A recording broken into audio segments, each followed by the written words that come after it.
everyone, and welcome back. Today we're going deep into a story about a guy named Rob and his adventures working on the Queen Elizabeth II. The QE2. Yeah, a classic. We'll be focusing on his second seagoing maintenance journey Oh, wow. as he travels to join the QE2 and experiences life on board. So cool. It's amazing to think about the contrast between the luxury above deck and all the hard work going on below to keep things running. Yeah, for sure. We'll see that play out in Rob's story, especially as he navigates both the demanding engine room and the allure of the ship's glamorous ports. Exactly. So Rob is fresh off his first seagoing maintenance trip. He's back in Cardiff, working a pretty routine gig on the MV Hillia, a cargo ship owned by Shell. Oh.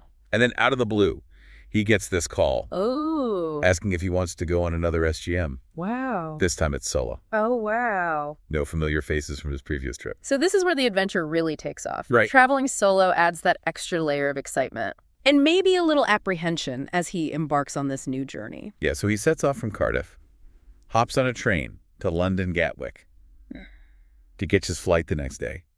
And he has to stay overnight in an airport hotel. Ah, the perks of traveling on expenses. Right. Plush airport hotel life. Nice. Those little details add such a human element to the story.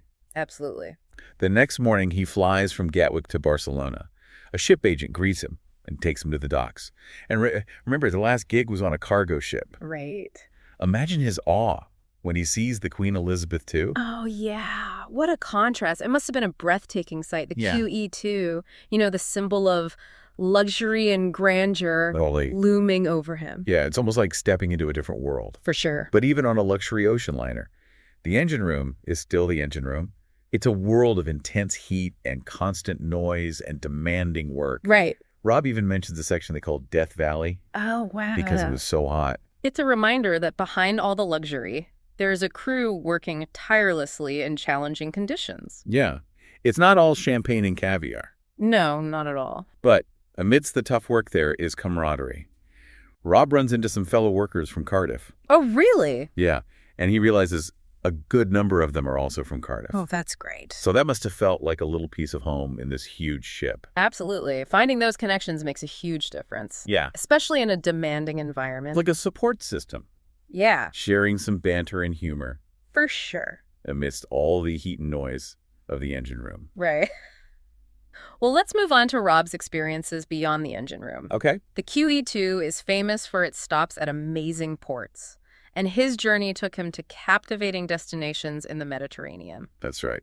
Up next, we'll follow Rob as he explores Naples, Palermo, and Lisbon, all while balancing his work with a bit of sightseeing and local experiences. It'll be fascinating to see how he navigates those two worlds. Stay tuned. As we delve deeper into Rob's adventures on the QE2, it's a unique glimpse into the workings of this iconic vessel and the people who kept her sailing. Looking forward to it. Okay, so let's follow Rob as he steps off the QE2 into these captivating Mediterranean ports. Right. First up, Naples, Italy. Ah, Naples. Oh. I can practically smell the pizza. Oh, yeah. So picture this Rob on his lunch break. Okay. Finds himself in the heart of Naples. Yeah. And instead of, heading back to his bunk, he decides to make the most of it. Yeah, I bet those brief moments ashore were precious for crew members like Rob. A chance to escape the ship and experience these vibrant port cities. Right. And he doesn't waste any time either. No. He manages to squeeze in some sightseeing. Yeah. Grabs a classic Neapolitan pasta dish. Nice. And even enjoys a local beer, all within his lunch break. Wow, talk about efficiency. Right. He's not just there to work, he's really soaking it all in. Totally. And that adventurous spirit continues in Palermo, Sicily. Again, during his lunch break, Rob heads out to explore the area around the port. It's like he has an internal clock ticking, Yeah. reminding him to seize every moment. Yeah, for sure. And then, just when you think it can't get any better, the QE2 docks in Lisbon, Portugal. Oh, Lisbon. And Ryan gets a surprise, a half day off work. Wow. He decides to explore the city with a couple of his coworkers. Nice. Now, Lisbon is a city brimming with history and culture, a place that could easily sweep you away with its charm. It's a classic traveler's dilemma, Yeah. Do you see all the historical sites or just enjoy the atmosphere? Yeah. Linger at a local cafe or pub. Right. And being Rob, he admits that he might have spent a bit too much time enjoying the local bars with his colleagues and not enough time taking in the sights. Well, it's relatable. Yeah. Those moments of spontaneous fun can be just as memorable as, checking off every item on a sightseeing list. Absolutely. Yeah. Makes you wonder what stories and laughs were shared in those Lisbon pubs. Yeah, for sure. But the journey continues. And Rob has one more stop before heading back to the UK. Okay. Next up, Gibraltar. Gibraltar. Now, Gibraltar held a surprise for Rob. Oh, really? He had never been there before, and he was struck by how much the main street resembled a typical British street. Interesting. He even mentioned seeing those iconic red telephone boxes. Oh, wow. And police officers in familiar uniforms. So it must have felt like a strange blend of the familiar and the exotic. Yeah. Being so far from home, yet encountering these little reminders of Britain. Yeah, it's those unexpected moments that often make a trip so memorable. I agree. But after Gibraltar, the focus shifts back to work as they make their way towards Southampton. Okay. And sadly, that's where Rob's time on the QE2 comes to an end. He says farewell to that majestic liner and his colleagues and heads back to Cardiff with a few of his workmates. So we followed Rob from the engine room to the streets of Naples, Palermo, and Lisbon. Yeah. It's been a journey of contrasts. For sure. The hard work and the camaraderie, the routines and the moments of exploration. It really gives you a unique perspective on what it takes to keep a ship like the QE2 running. Yeah. It's easy to get swept up in the glamour and luxury, but Rob's story reminds us that there's a whole other world behind the scenes. Absolutely. As we wrap up this deep dive, we're left to wonder what adventures lie ahead for Rob. Yeah. Did he continue his seafaring journeys, or did he chart a new course on land? So we left Rob heading back to Cardiff. Back to familiar ground. Yeah, it's always interesting to think about how these experiences shape someone, after weeks of demanding work and travel. Yeah. Returning home must feel both grounding and a bit surreal. Right, like stepping back into everyday life. Yeah. But you've been changed by what you've seen and done. Exactly. So Rob disembarks the QE2 in Southampton, says goodbye to that grand ship and his colleagues, and makes his way back to Cardiff. Okay. Some of his workmates. Yeah. And that's where his story, at least this chapter, comes to a close. It's okay sometimes the most compelling stories leave us with a sense of wonder, Yeah.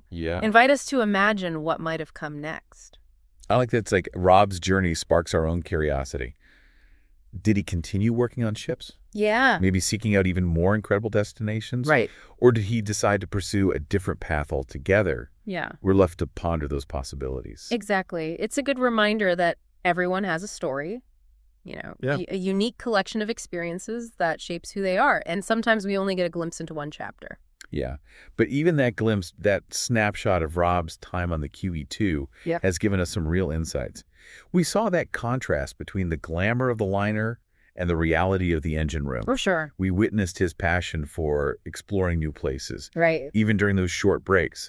And we saw the camaraderie with his fellow workers, a bond forged in the heat and noise of that engine room. It's been a journey of contrasts. Yeah. And connections, the demanding work, the vibrant ports, the shared experiences that create those bonds. Yeah, it makes you think about all the unseen hands that make these voyages possible. It really does. Next time you see a picture of a luxurious cruise ship, think of Rob and his colleagues working hard below deck. Right. To keep everything running smoothly. Keeping it all going. Yeah. It's a reminder that behind every grand spectacle, every seemingly effortless experience, there's a lot of hard work and dedication and unseen contributions. Absolutely. Yeah. So as we wrap up this deep dive, let's take that thought with us. Appreciate those unseen efforts that shape our world. And maybe let it inspire us to embark on our own adventures. I love that. Well said. Thanks.